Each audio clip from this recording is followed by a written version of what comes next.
गावात राहून काय कमावता विचारणाऱ्यांनो आमच्या साधेपणावर जाऊ नका।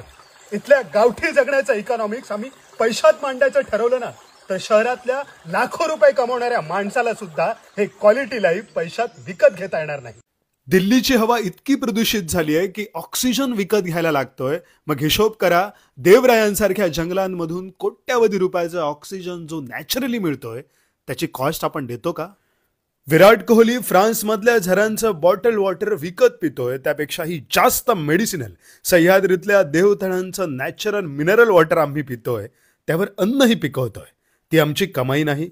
मागे सचिन कोकणातल्या फार्म स्टे वरती ऑथेंटिक फूड अनुभवायला आला। मग आम्ही आयुष्यभर मातीच्या घरात चुलीवरची भाकरी खाल्ली, ती गरिबी कशी?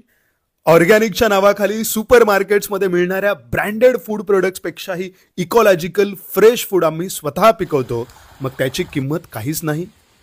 प्रदूषित शहरात 1 BHK घ्यायला करोडो घालवता, मग विचार करा शुद्ध नैसर्गिक वातावरणातल्या कौलारू घर अंगणाची किंमत काय असायला हवी। गावच्या साध्या माणसांनी हे असं बेस्ट क्वालिटी लाईफ आपल्यासाठी जपून ठेवलंय, ज्याला भविष्यात प्रचंड मोठी किंमत येणार आहे।